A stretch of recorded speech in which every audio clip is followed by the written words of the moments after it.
할렐루야. 자, 오늘 이 시간 우리 주님께 나오신 저와 여러분들을 환영하며 축복합니다. 자, 오늘 이 시간을 통해서 영과 진리로 드려지는 귀한 예배 시간이 되셔서 우리 주님께 더욱더 가까이 나아가시는 저와 여러분들이 되시기를 주님의 이름으로 간절히 축원합니다. 인류의 역사를 보면요, 인류의 역사를 정리를 하게 되면 분열의 역사라고 이야기를 할 수 있을 것 같습니다.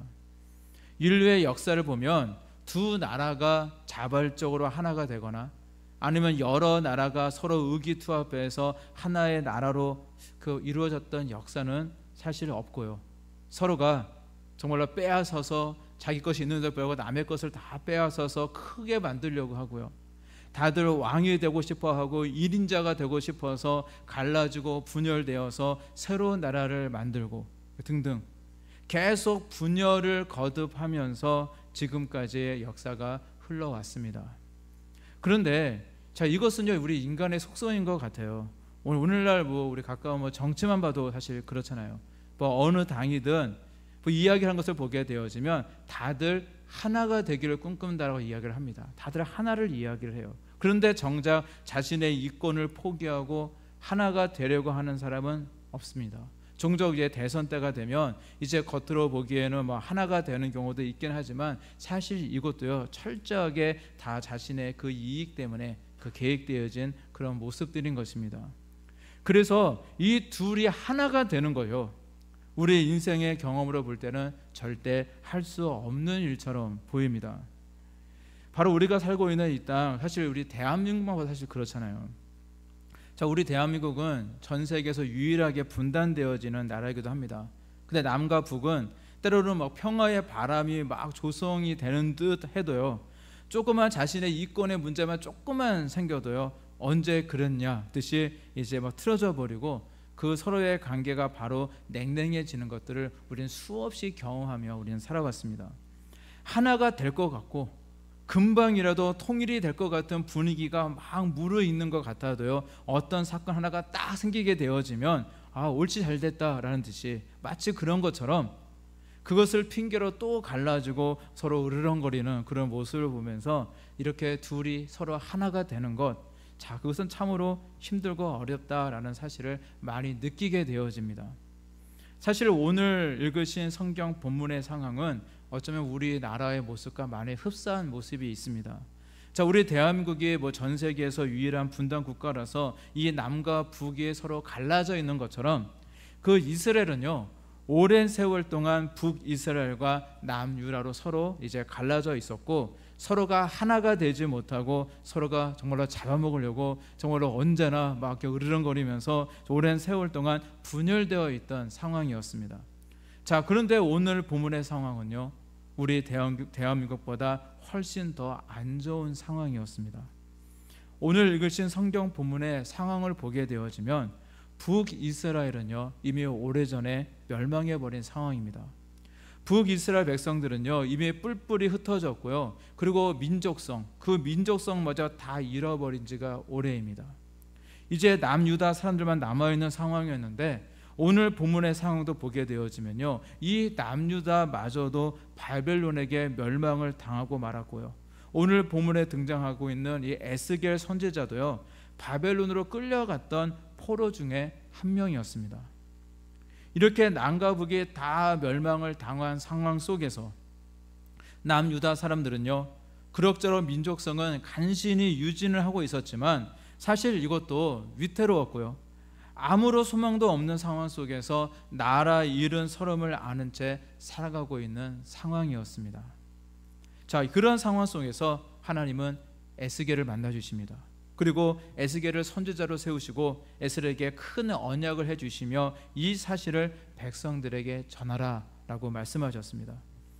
오늘 보실 말씀 16절 말씀에 이렇게 기록하고 있습니다. 인자야, 너는 막대기 하나를 가져다가 그 위에 유다와 그 짝 이스라엘 자손이라 쓰고 또 다른 막대기 하나를 가지고 그 위에 에브라임의 막대기 곧 요셉과 그 짝 이스라엘 온 족속이라 쓰고 17절 말씀입니다. 그 막대기들을 서로 합하여 하나가 되게 하라. 내 손에서 둘이 하나가 되리라. 자, 어느 날 하나님께서 에스겔에게 막대기 하나를 취하여서 그것 위에 유다와 그짝 이스라엘 자손이라고 쓰라고 했습니다. 이것은 바로 남유다를 가리킵니다. 그리고 또 다른 막대기에다가 에브라임의 막대기 곧 요셉과 그짝 이스라엘 온 족속이라고 쓰라고 하셨습니다. 자, 이것은 북이스라엘을 의미합니다. 그리고 하나님께서는 이 두 막대기를 서로 연합하여 하나가 되게 하라고 말씀하셨습니다. 그리고 사람들이 그게 무슨 의미냐라고 묻거든 하나님께서 이 솔로몬이 죽고 난 이후에 이 남과 북이 갈라졌던 이스라엘을 이제 하나로 회복시키겠다라고 약속하셨습니다 라고 그렇게 선언하라 라고 그렇게 이야기를 한 것입니다. 자, 그런데 한번 생각해 보시길 바랍니다. 자, 지금 상황이요, 어떤 상황입니까? 모두 끝나버린 상황이잖아요. 이미 남과 북이 다 망해버린 상황입니다. 이렇게 남과 북의 두 나라가 서로 망해버렸다는 것은요, 이미 모든 것이 다 끝나버린 상황이었습니다. 우리가 상식적으로 생각하더라도요, 자, 남과 북이 아직 망하지 않은 상황 속에서도 하나가 된다는 것이 절대 쉽지 않고요, 거의 불가능한 일이었는데 이미 모두 망해버린 상황에서 하나가 된다는 것은 아예 시도조차 할 수 없는 완전히 불가능한 일이었습니다. 자, 오늘날 상황으로 이야기한다면 지금 내가 사업을 하다가 폭삭 망해버린 상황이고요, 식당을 하다가 부도가 나서 가게 문을 닫은 상황입니다. 뭐라도 미천이라도 있어야지 다시 시작할 것인데 아무것도 남아있지 않은 상황입니다. 또 인생으로 이야기한다면 이미 숨이 끊어져서 죽어버린 상황입니다. 숨이라도 붙어 있어야 뭐 수술을 한다든지 뭔가 처치를 내서 살릴 수 있을 텐데 이미 숨이 다 끊어져 버렸다면, 싸늘한 시차가 되었다는 것은 이제 모든 것이 끝나버린 것입니다. 한마디로 이야기해서 불가능한 상황입니다. 절대 할 수 없는 상황입니다. 그런데 오늘 하나님은요, 이 불가능한 것을 하시겠다라고 말씀하고 계신 것입니다. 자, 그런데 우리는요, 왜 이렇게 불가능하다라고 쉽게 이야기하며 쉽게 절망하고 쉽게 포기하게 될까요? 자, 그것은요, 너무나도 우리 인생의 시각으로 바라보는데 익숙해져 있기 때문입니다. 자, 무슨 말입니까? 나의 힘으로, 나의 생각으로, 나의 상식으로, 나의 경험으로 보니까 모든 것들이 불가능해 보이는 것입니다. 자, 그렇다면 만약 하나님의 편으로 본다면 어떨까요? 우리 하나님께는요, 절대 불가능한 것이 없으십니다. 믿으시기를 바랍니다. 나사로가 죽었을 때 마르다와 마리아의 시각으로 봤을 때는요, 예수님이 너무 늦게 오셨습니다. 예수님이요, 나흘만 빨리 오셨으면 나사로가 죽지 않았을 텐데 예수님이 너무 늦게 오셨어요. 자, 근데 그거 아십니까? 우리 예수님은요, 일부러 늦게 오셨다는 사실입니다. 예수님은 이미 나사로가 병들어서 죽어간다는 소식을 이미 들으셨어요. 자, 그런데 일부러 늦게 오셨습니다. 그리고 나흘이나 늦게 오신 우리 예수님은요, 한순간에 모든 것을 다 새롭게 하셨습니다. 바로 나사로가 살아났던 것입니다. 그래서 우리는요, 늘 믿음의 눈으로 바라보는 훈련을 해야만 합니다. 자꾸 인생의 눈으로 바라보니까 이것도 안 되고 저것도 안 되고 불가능하다, 할 수 없다라고 생각하는 것입니다. 그러나 믿음의 눈을 크게 뜨고 우리가 볼 수 있다면 우리는요, 우리 하나님은 불가능마저도 가능하게 하시는 전능하신 하나님의 사실을 우리는 깨닫게 되는 줄로 믿습니다. 여러분, 믿으시기를 바랍니다. 우리 하나님에게는 절대 불가능한 것이 없으십니다. 우리 생각에는 늦은 것만 같고 끝나버린 것만 같은 상황이 온다고 할지라도 그것마저도 다시 새롭게 하시고 불가능을 가능하게 하시는 전능하신 하나님이심을 믿으시기를 바랍니다. 저 미국에서 차가 그렇게 흔하지 않던 시절에 어떤 사람이 이제 자동차를 가다가 자동차가 고장이 나서 이제 길에서 고치려고 하는데 못 고쳐서 이제 쩔쩔매고 있는 상황이었습니다. 그래서 자신의 힘으로는 안 되니까 지나간 차들을 이렇게 향해서 손짓을 하면서 좀 도와달라고 했습니다. 그랬더니 이제 사람들이요, 다 인심 좋게 다 내려가지고 자기 생각에는 이것이 고장난 것 같다, 아니다, 난 이게 고장난 것 같다 하면서 서로가 이제 막 고장난 것 같다 하면서 서로 이렇게 한마디씩 다 했지만은 차는 여전히 시동이 걸리지 않는 상황이었습니다. 자, 그런데 한 노인이 지나가다가 갑자기 이제 엔진을 이렇게 보다가 어딘가 손으로 이렇게 대더니 이렇게 하더니 갑자기 시동을 걸어보라는 거예요. 사람들은요, 아니 젊은 사람들도 이게 잘 이렇게 모르는데 이 노인이 자동차에 대해서 뭘 알까 싶었는데 차 주인이요, 뭐 시동을 걸라고 하니까 시동을 딱 걸었는데 부르릉 하고 시동이 이제 걸리는 겁니다.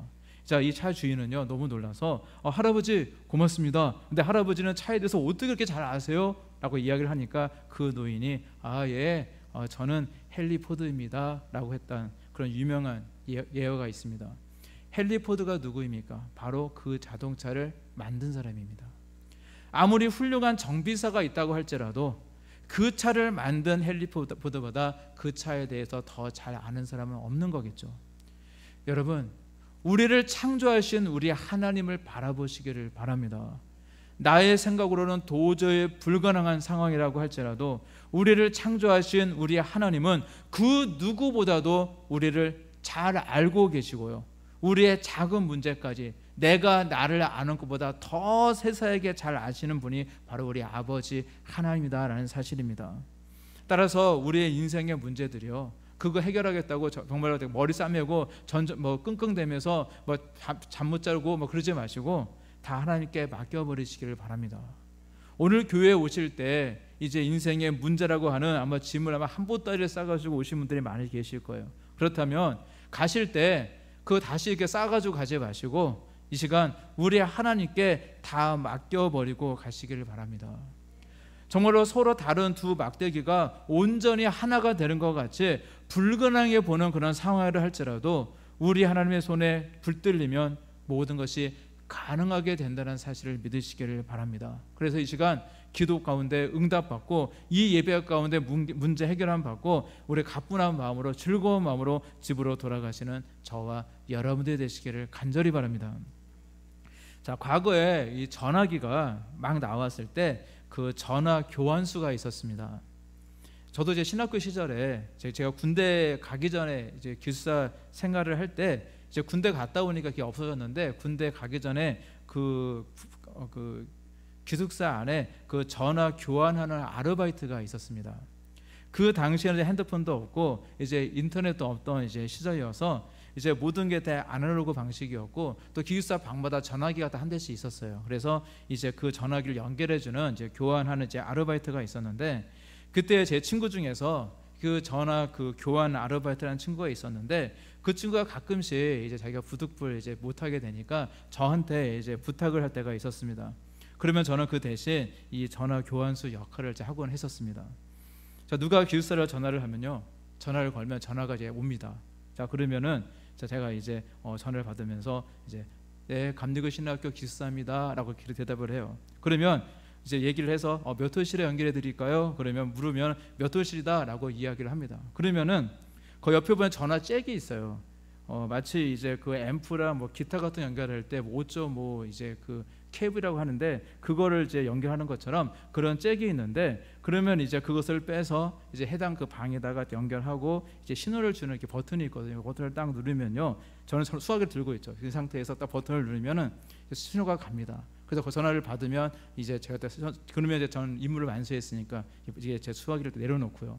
만일 계속 버튼을 눌렀는데도 전화기를 안 받으면요, 다시 이분과 전화를 해가지고 지금 자리에 안 계신가 봅니다. 전화를 안 받습니다 하고 이렇게 내려놓으면은 전화를 끊으면 제 임무가 끝나는 겁니다. 이제 그런 식으로 이제 그때 이제 아르바이트를 이제 대신 하곤 했었는데, 근데 주의할 게 뭐냐면요, 단순한 아르바이트이지만은 그 자리는요, 감리교 신학대학교 기숙사를 대표하는 자리입니다. 그래서 친절하게 전화를 받아야 되고요. 친절하지 않으면요, 막 컴플레인이라고 하죠.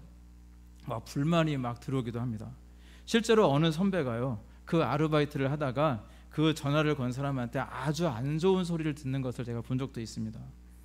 자, 전화 교환수는 보통 이런 일을 하는 사람인데요. 자, 과거에 이제 어떤 전화 교환수가요, 이 전화를 연결할 때 실수하면 전화를 다른 방으로 옮길 수 있잖아요. 다른 지역으로 막 보낼 수 있는데 그렇게 전화를 잘못 연결시킨 것 때문에 이제 전화를 건 사람에게 이제 책망을 들었던 이런 그런 상황입니다. 그 사람은요, 이 전화 교환수에게 아주 매우 화를 내면서 막 사과하라고 막 윽박지르기까지 했습니다. 그런데 이 전화 교환수는요, 자신이 잘못한 게 한 건 맞아요. 자기가 잘못한 건 맞고 실수한 건 맞는데 이 사람이 너무 심하게 윽박지르는, 그러니까 너무 기분이 많이 상한 겁니다. 그래서 그에게 사과를 하지 않았어요.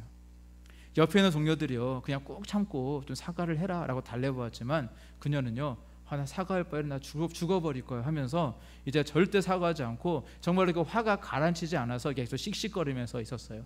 그러니까 보다 못한 한 동료가요, 안타까운 듯이 이렇게 그에게 이야기를 했습니다. 내가 그 사람에게 사과하는 것은 그 사람을 위한 것이 아니라 너를 위한 거야. 한 시간이라도 빨리 사과하는 것이 내 마음의 평안을 회복하는 길이야 라고 이야기를 해줬어요. 하지만 자존심이 상할 대로 상했던 이제 그 교환수 그분은요, 결국은 사과하지 않았고 이제 그 일로 인해서 이제 직장을 그만두게 되어집니다. 자, 직장을 그만둔 그녀는요, 그 이후에도 이제 직장 살다 보면 자존심이 상할 일이 있잖아요. 그 일이 생기면 항상 자신의 자존심을 내세우면서 이제 남들과 이제 다투는 일들이 잦았고, 또 그것 때문에 한 직장에 오래 있기 힘들고 늘 이렇게 전전긍긍하다가 이제 좀 이렇게 좀 가난하고 좀 힘든 그런 인생을 살게 되어집니다. 자, 반면에 사과하라고 권면했던 그 다른 동료 그 교환수는요, 좀 자신은 좀 손해가 있는 그런 상황 속에서도 될 수 있으면 상대방을 이해해 보려고 노력했고 인내했고요. 결국에는 시간이 흘렀을 때 그는 큰 기업체의 경영자가 되었다라는 그런 일화가 있습니다. 방금 말씀드린 이야기 속에서 두 사람의 다른 모습과 다른 결과에서 대해서 말씀을 들은 것과 같이 우리의 인간관계에 있어서도요, 이처럼 자신을 낮출 수 있는 사람이 끝내 승리하게 되어지는 것입니다.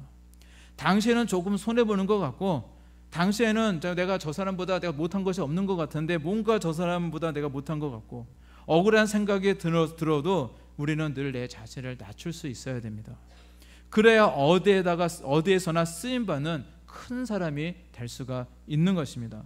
자, 장사를 하더라도요, 우리가 사업을 하더라도 직장생활을 하더라도 바로 이런 사람들이 인정받는 사람이 되어지고요, 그러한 사람이 있는 기업이나 가게야말로 친절한 곳을 막 소문이 나게 되어지고 손님들이 또 오고 싶어지는 곳이 되어지는 것입니다. 자, 그런데 이것은 우리 교회도 마찬가지입니다. 오히려 교회는요, 세상에서보다 더 겸손한 사람들이 높아지는 곳입니다. 그래서 자신을 낮추는 사람들이 가득한 교회가 부흥하고 성장하게 되어 있습니다.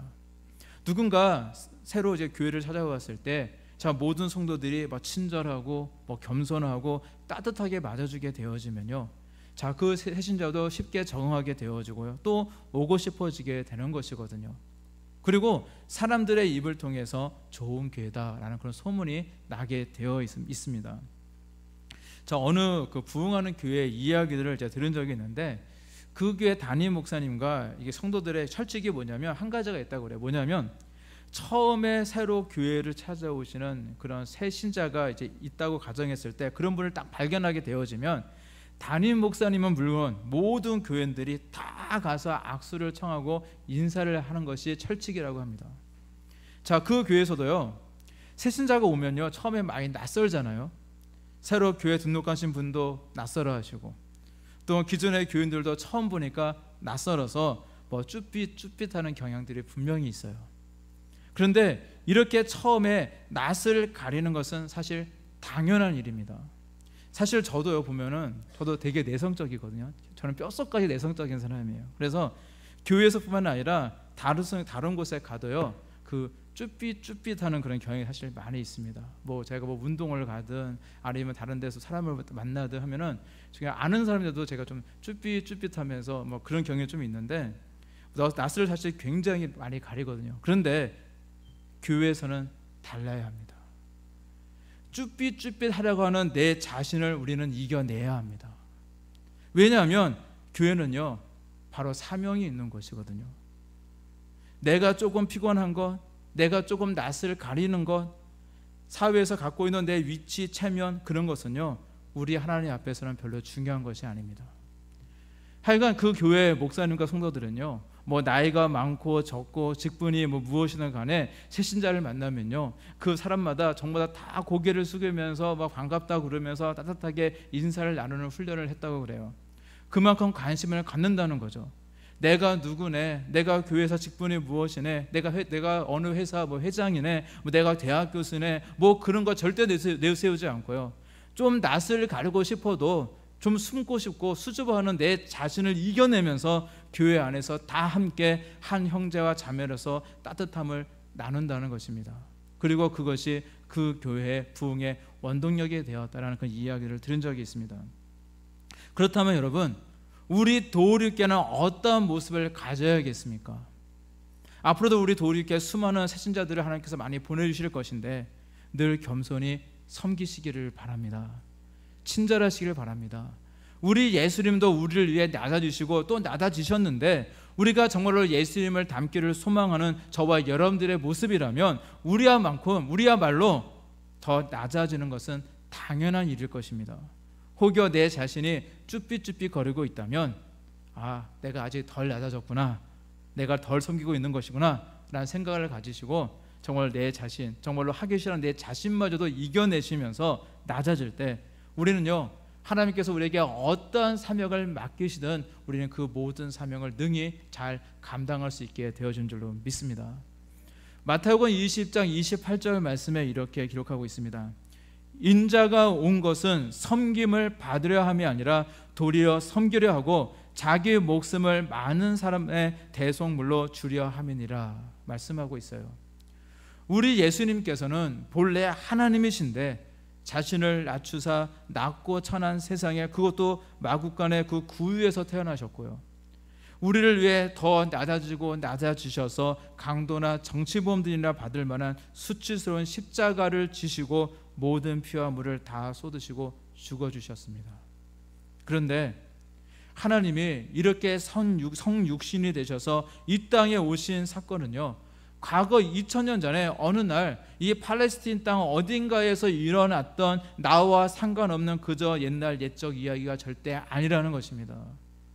우리 예수님의 이러한 낮아지심으로 말미암아 우리에게는 놀라운 기적이 일어났습니다. 우리가 2000년 전에 있었던 그 십자가의 사건을 믿게 되어지고 우리 예수님을 구주로 믿기만 하면 하나님의 백성이 되어지는 놀라운 기적이 일어났다는 것입니다. 인류 역사 가운데 이보다 더 큰 기적은 없었습니다. 그래서 우리는요, 하나님의 백성이 되었습니다. 그렇다면 백성이 있으면 왕이 있어야겠죠. 왕은 바로 우리 예수님이십니다. 오늘 보신 22절 말씀에 이렇게 말씀하고 있습니다. 그 땅 이스라엘 모든 산에서 그들이 한 나라를 이루어서 한 임금이 모두 다스리게 하리니 그들이 다시는 두 민족이 되지 아니하며 두 나라로 나누이지 아니할지라. 이 말씀에서 한 임금이 바로 누구이십니까? 바로 우리 예수님을 이야기하고 있는 것입니다. 예수님은요, 낮아지심으로 우리의 왕이 되어주셨고, 낮아지심으로 죄악된 우리가 하나님이 백성이 되어지는 놀라운 기적을 이루어 주셨습니다. 바로 우리 예수님이 우리의 영원한 왕이시고 우리는 그분의 영원한 백성이다라는 사실입니다. 자, 우리는 이 땅을 살아가고 있지만 이 세계에는요, 엄연히 두 나라가 존재하고 있습니다. 하나는 바로 하나님의 나라, 그리고 다른 나라는 바로 죄악된 나라입니다. 자, 우리가 인생을 살아가고 있는 이 죄악된 이 땅과 하나님이 통치하시는 천국이 서로 나눠져 있고, 그 원래 우리는 하나님께로 갈 수도 없고 하나님과 더불어 살아갈 수 없는 그런 존재에 드렸던 것은 맞아요. 죄악으로 말미암아 다시 하나님께로 돌아가며 살아간다는 것은 사실은 원래는 완전히 불가능한 일이었습니다. 이미 두 개로 나눠진 막대기를 다시 하나로 합칠 수 없는 것과 같이 더 이상 하나님께로 돌아온다는 것은 절대 불가능한 일이었다는 것입니다. 그런데 우리 예수님의 낮아지심으로 절대 불가능해 보였던 이 둘이 하나가 되어지는 기적을 이미 이루어 주셨습니다. 그래서 이제는 우리는 더 이상 지옥의 백성, 죄악의 백성이 아니라 하나님의 백성이라는 사실입니다. 그런데 이러한 기적을 체험한 우리가 다시 과거로 죄악의 자녀로 돌아간다는 것은 정말로 어리석은 일일 것입니다. 우리는 다시는 죄악으로 되돌아가서도 안 되고요, 하나님의 백성답게 왕이신 우리 주님의 통치를 받으며 하나님의 백성답게 우리는 살아가야 될 줄로 믿습니다. 자, 어떤 소년이요 강아지를 사러 이제 애완동물 가게를 가게 되었습니다. 자, 주인은요 강아지들을 쫙 보여주었고 이제 소년은 한 마리씩 천천히 살펴보았습니다. 이 아저씨가 묻습니다. 어느 강아지를 골랐니? 그러니까 이 아이가 나중에 올게요. 빨리 와야 한단다. 강아지들이 아주 잘 팔리거든. 걱정 없어요. 제가 고른 강아지는 그때까지 있을 거예요. 자, 그렇게 이야기하고 이 소년이 이제 집으로 갔습니다. 자, 이 소년은요 강아지를 사기 위해서 열심히 일했습니다. 며칠 후 이 소년은요 그동안 잡초도 뽑고 유리창도 닦고 해서 이제 모은 푼푼히 모은 이 돈을 가지고 다시 가게로 갔습니다. 좋아, 갖고 싶었던 강아지를 가지고 가렴. 그러다 이 소년은요 그 많은 강아지 중에서도 삐쩍 마르고 절름발이 강아지를 딱 골랐습니다. 그러니까 여기서 아저씨가 이야기합니다. 얘야 그거 가져가지 말아라. 그거 불구잖니? 아니에요. 이 강아지는 제가 꼭 가지고 싶었던 강아지예요. 자, 근데 이 소년의 이야기를 듣던 이 가게 주인은 순간 입을 다물고 말았습니다. 왜냐하면 이 소년의 바지 밑에 있는 무언가를 봤기 때문이었어요. 그것은 바로 그 소년의 의족이었습니다. 이 소년은요 다리가 하나 없는 장애인이었던 거예요. 자, 이 소년은 다리가 하나가 없어서 자 한쪽 다리는 이제 의족을 이제 끼우고 이제 그는 이제 살았기 때문에 다리가 없는 고통과 어려움을 너무나도 잘 알고 있었습니다. 그래서 한쪽 다리가 불구했던 이 작은 강아지를 보자 이 강아지의 그 아픔을 이 소년은 이해하게 되었고 그래서 그 강아지를 사기 위해서 돈을 모아서 기어이 그 강아지를 샀던 것입니다. 그런데 이 소년의 모습은요 우리 예수님의 모습과 너무 닮은 것 같습니다. 우리 주님은요 하늘 왕자에서 이래라 저래라 하시며 그냥 다스리기만 하셔도 되시는 분이신데 일부러 낮고 천한 이 땅에 오셨고 인생의 삶을 살아가시며 인생에 가지고 있는 우리의 모든 아픔을 직접 경험하셨습니다. 마치 한쪽 발을 잃어 주변 그 사람들과 친구들에게 인정받지 못하고 소외된 삶을 살아가고 아픔을 가지고 살아가던 이 한 소년이요 삐쩍 마르고 절름발이 이런 강아지의 처지의 아픔을 잘 이해하고 있었기 때문에 다른 예쁘고 건강한 그런 강아지보다 이 삐쩍 마르고 절름발인 강아지에게 애착이 가서 그 강아지를 선뜻 사게 되었던 것처럼 우리 인생으로 인간의 이 삶 가운데 오신 우리 예수님은요 연약하고 부족하고 죄 많고 허물 많은 저와 여러분들의 아픔을 너무 잘 아셨습니다. 그래서 저와 여러분들을 위해서 정말로 십자가에서 흘리신 피값으로 저와 여러분들을 사셨다라는 사실입니다. 우리는 그래서 예수님 짤이라는 말도 있잖아요. 예수님의 피값으로 우리를 사셨기 때문에 우리는 뭐 10,000원, 뭐 100,000원, 100,000원이 아니라 우리는 바로 예수님 짤이들입니다. 이런 믿음을 가지시기를 바랍니다. 이 중에는요 잘 달라고 똑똑해서 이 자리에 앉아 계신 분은 아무도 없습니다. 주님의 전적인 은혜로 이곳에 앉아 계시고 하나님의 자녀가 된 것입니다. 그러니 어찌 우리 하나님께 우리 주님께 우리가 감사드리지 않을 수가 있겠습니까? 사실 우리 모두는요 제각기 생김새도 다르고 고향도 다르고 학벌도 다르고 키도 다르고 달란트로 다른 우리 모두는 각기 제각기 정말로 그 모양과 크기가 다른 사실 막대기들입니다. 그것도 절대 하나가 될 수 없는 서로 다른 객체의 막대기들입니다. 그러나 우리의 왕이신 우리 예수님 안에서 우리는 하나가 될 수 있는 줄로 믿습니다. 우리 도리끼 안에서 하나가 될 수 있다라는 것입니다. 바로 우리 예수님을 왕으로 모시고 그 말씀 앞으로 정말 나를 낮추고 순종함으로 우리 모두는 다 순종의 백성들, 다 섬김의 백성들로 우리는 하나가 되어줄 수가 있다라는 것입니다. 우리 예수님을 왕으로 모시고 살기 때문에 우리 모두는 다 우리 주님의 자녀들입니다.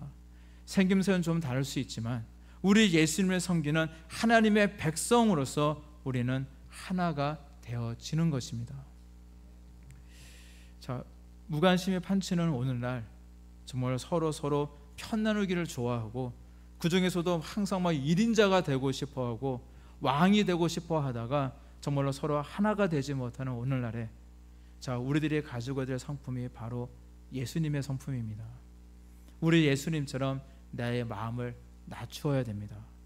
우리 예수님이 우리 아버지 하나님의 뜻에 순종하셔서 자신을 낮추셔서 인간의 모습으로, 그것도 낮고 천한 모습으로, 가장 낮은 모습으로 이 땅에 오신 것처럼 우리도요, 예수님만큼은 절대 할 수 없겠지만 그래도 높아지려고 하는 나의 자신을 낮추면서 섬기고자 하는 모습으로 살아가며 정말 우리의 왕이신 우리 예수님의 말씀에 순종하고자 정말로 내 자신을 버리고 낮출 수 있다면 우리의 삶에도 참 많은 변화들이 찾아오게 될 것입니다.